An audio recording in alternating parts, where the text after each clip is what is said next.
I had a panic attack at my baby shower. My mother-in-law pulled my husband aside and said, "If she's this weak now, she won't survive motherhood."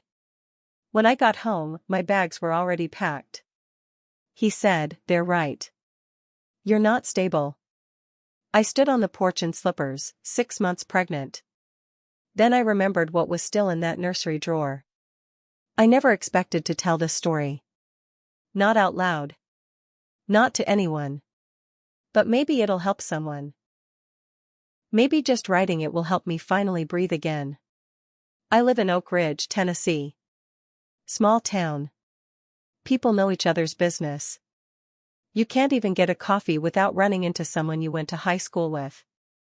I was 6 months pregnant when this happened. We were expecting our first. A boy. I already had his name picked out, Caleb. My baby shower was supposed to be a happy day. My sister flew in from Florida. Friends brought gifts wrapped in baby blue paper. My coworkers made cupcakes with little plastic rattles stuck in the frosting. Everyone smiled. Everyone hugged. I wore a green dress that used to make me feel pretty, back before my face got round and puffy and my ankles swelled up like balloons. I tried to act like everything was okay. But the truth was, I hadn't been okay for a while. The pressure had been building. Between the pregnancy hormones, working part-time, keeping the house clean, and trying to ignore the way my husband had grown distant, I was barely holding on. During the party, someone asked me how I was feeling. I smiled and said good, but my chest was tight. My hands were clammy. My vision got weird. Like I was underwater. I dropped a plate of fruit. Someone chuckled. It felt like the whole room spun. I stumbled to the bathroom and shut the door behind me before I dropped to the floor. I sat there sobbing into a towel, heart racing, trying to breathe. That's when I had the panic attack. I knew what it was. It wasn't new. I'd had anxiety since I was 15. But this one hit hard. The worst yet. My baby was kicking inside me, and I was too dizzy to even stand up. While I was in there, I later found out that my mother-in-law pulled my husband aside. She didn't whisper. She didn't even pretend to be discreet. My cousin overheard the whole thing. "If she's this weak now," Ruth said, "she won't survive motherhood. You better think about what's best for that baby." Ruth had never liked me. She didn't like that I worked as a receptionist at a health clinic. She didn't like that I didn't go to church every Sunday. She didn't like that my mom cleaned houses for a living. I wasn't the daughter-in-law she wanted, and she made sure I knew it every time we were in the same room. I came out of the bathroom maybe 10 minutes later, eyes red, cheeks burning. Some people smiled at me, trying not to look uncomfortable. My sister looked worried. My husband, Eric, barely glanced at me. He didn't hug me. Didn't ask if I was okay. He just said, "You ready to go?" The ride home was silent. Not awkward. Cold. When we pulled up to the house, my stomach dropped. My suitcase was on the front porch. My duffel bag right next to it. My prenatal vitamins were in the side pocket. I didn't understand. I looked at Eric. "What is this?" He didn't flinch. Didn't soften. He just said, "They're right. You're not stable." I stood there on the porch in my slippers. 6 months pregnant. I hadn't even taken my bra off yet from the party. The wind was cold against my arms. I looked down at my belly. My son kicked, like he could tell something was wrong. "I'm your wife," I said. My voice cracked. "You're really doing this?" "You need help," he said. I talked to my mom. She said she'd help you get set up with a place. Like I was some stray dog they were gonna rehome. I couldn't even cry. I was too numb. My heart had cracked wide open and everything felt quiet. Like I'd fallen out of the world. Then I remembered the drawer. Without saying a word, I walked past him. Back into the house. I heard him sigh behind me, but he didn't try to stop me. I walked through the living room, past the photos on the wall, past the couch where we used to fall asleep watching movies. Into the nursery. The crib was half assembled. There was a mobile hanging crooked above it. The walls were painted a soft gray blue. My sister had helped me paint them last month. I opened the top drawer of the changing table. Pulled out the folder I'd hidden underneath the baby socks and extra wipes. I had saved everything. The screenshots. The messages. The hotel confirmations. Photos. Bank statements. All of it. Eric had been sleeping with Marlene, a nurse at the urgent care where he worked one weekend a month. I didn't want to believe it at first. But she was too flirty. Too comfortable around him.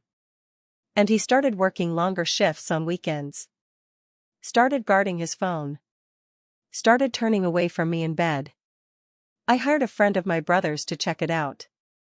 Got photos of them having dinner at a restaurant in Knoxville. Holding hands. Her head on his shoulder. Then I got into our shared credit card account. Found the hotel stays. The fancy dinners. The same necklace he told me he bought for his mother's birthday? I saw it around Marlene's neck in one of the photos. I'd been collecting it all in secret, not sure what I was going to do with it. I was scared. Pregnant. Alone.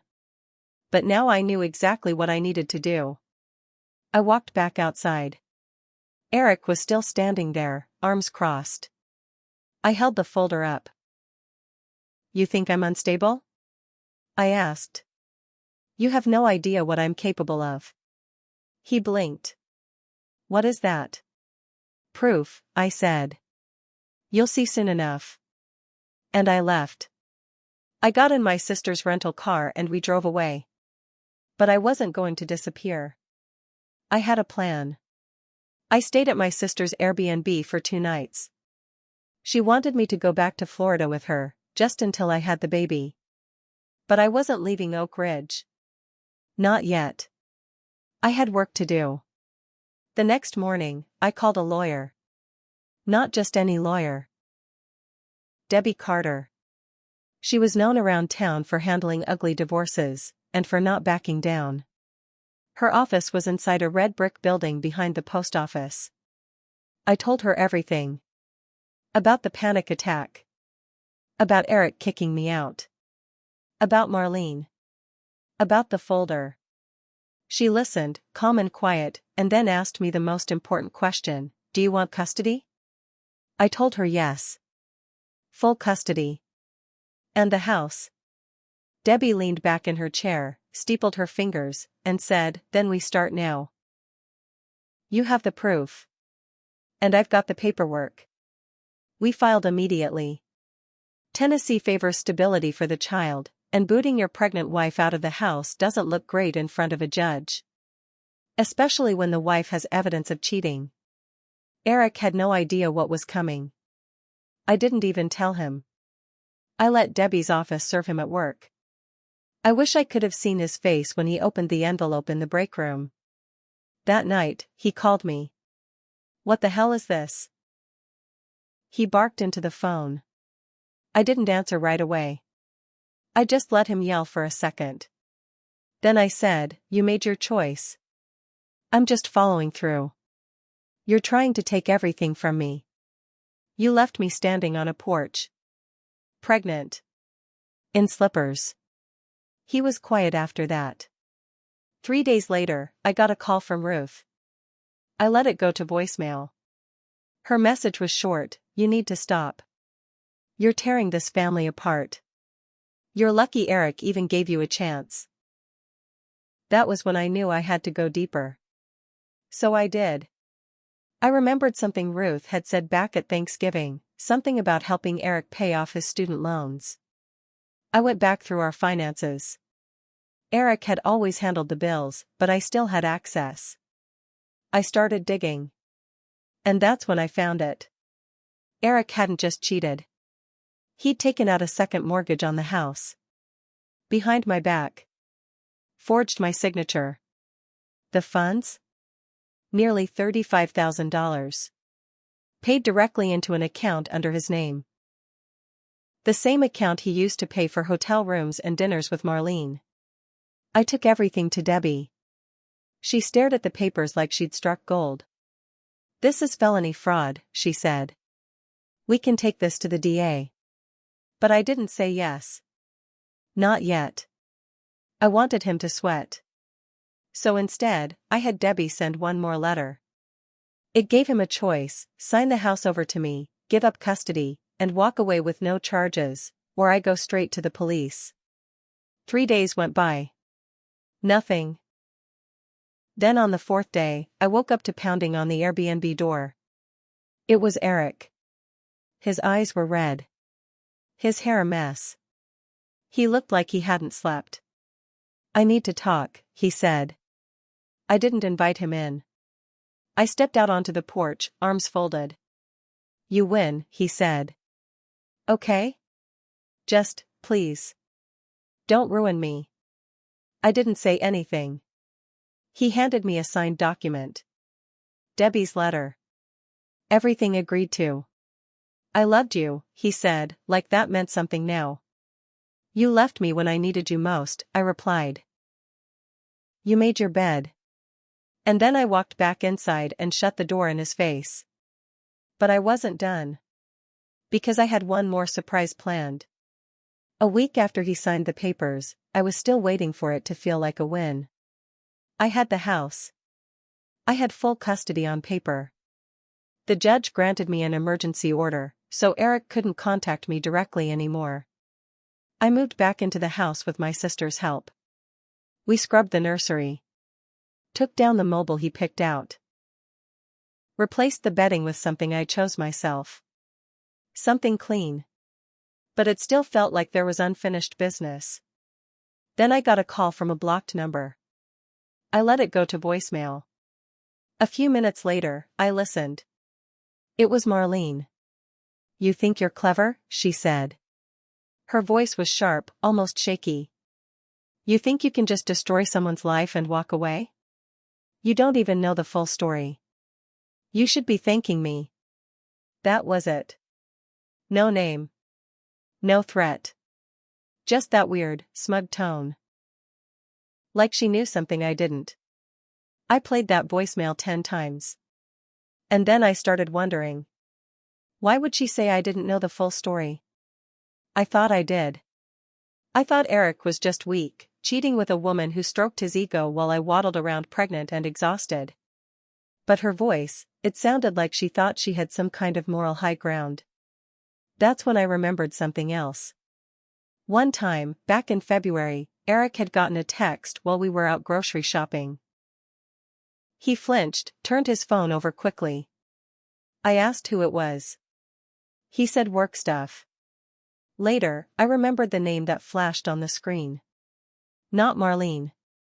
It was A.S. Private. I never asked about it again. But now.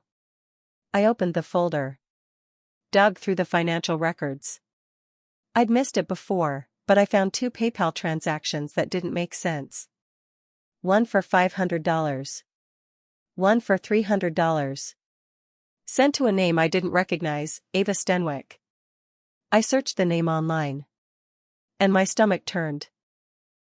Ava Stenwick was a woman who'd filed a complaint against a healthcare worker last year at the very same urgent care where Eric and Marlene worked. The details were sealed. No lawsuit ever filed. But there were rumors on local forums, Oak Ridge Moms and a few other Facebook groups, about a woman who claimed she was pressured into ending a pregnancy after a private consult with a male nurse. My heart pounded. I clicked on her LinkedIn. It was her. A pharmacy tech. Based in Clinton, just a short drive away. I reached out to her. Sent a message saying I was Eric's wife, or at least I had been. Told her I thought we might have something in common. She replied 2 days later. Her message was short: "We should talk. I've been waiting for someone like you." We met at a diner outside town. I recognized her right away. Blonde, tired eyes, small hands that fidgeted with her coffee mug. She looked like someone who'd been holding something in for too long. And then she told me everything. She'd met Eric last fall. Came in for a routine checkup. He charmed her. Said he could help her get a discount on medications. They started texting. One night they had dinner. She said it didn't go as planned. She got pregnant. When she told him, he flipped. Said it was bad timing. That it would ruin his life. That he'd lose everything if his wife found out. He told her to take care of it. She didn't want to. She was scared.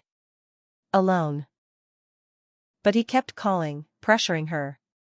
Telling her she wasn't ready to be a mom. That if she cared about him at all, she'd do the right thing. So she did. He sent her money through PayPal. Twice. Told her not to talk about it. She showed me the messages. I recognized his phrasing. His fake concern. His guilt-tripping. I stared at the screen, my stomach in knots. This wasn't just cheating. This was something else entirely. Something darker. And I knew then, I wasn't finished with him. I left that diner shaking. This wasn't just about me anymore. Or Marlene. Or Ava. It was about what Eric had turned into, and what he'd always been behind the charm. I went straight to Debbie's office and laid it all out. Every message Ava showed me. The PayPal transfers. The dates. The screenshots. Debbie didn't even blink. She pulled out a yellow legal pad and started scribbling. This, she said, is coercion. We don't just go after him. We go after his license. We filed an official complaint with the Tennessee Department of Health. Ava agreed to sign an affidavit. Debbie contacted a local reporter she knew from the Oak Ridge Herald, someone who'd done stories before on misconduct in healthcare. It spread fast. By the end of the week, Eric's name was in the paper. Urgent care nurse under investigation for alleged coercion and fraud. The article didn't name Ava, but it hinted enough. Eric was placed on leave. The clinic issued a statement. Ruth? She went quiet. Real quiet. But that wasn't enough for me. I still had one last move to make. Marlene still had her job. Still walked around like she was untouchable. So I sent the reporter a second folder. Anonymous. With photos. Hotel receipts. Texts from Marlene telling Eric to hurry up and deal with the pregnant cow. That's what she called me. The article got updated the next day. Now it wasn't just Eric under fire, it was her too. She resigned within 48 hours. Eric called me again. This time from a different number. I'm losing everything, he said. His voice cracked.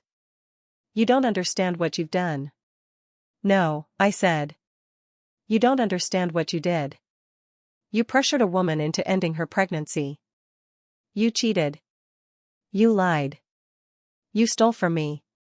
Silence. Then he said, I'm going to lose my license. I'll never work again. That's not my problem, I said. You made your choices. He broke down crying.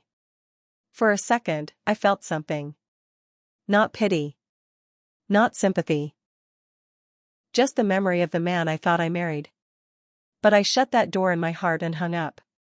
It didn't end there. 3 months later, just before Caleb was born, I got a letter in the mail. Eric was being formally charged with fraud and misconduct. He'd likely face jail time. The second mortgage he took out under my name? Debbie got it cancelled under forgery. The house was safe. Mine now, fully. I gave birth alone. My sister held my hand. Caleb came into the world with a full head of hair and a scream that shook the walls. I held him close and cried the kind of tears I hadn't cried in years. Happy tears. Eric sent a letter from jail. Said he was sorry. That he missed me. Missed the baby. That he prayed we'd forgive him someday. I didn't write back. He can rot in there for all I care. I made my share of mistakes. I stayed too long. I looked the other way when the signs were right in front of me. I thought love was supposed to hurt sometimes. But now I know better. Now, it's just me and Caleb. And we're free.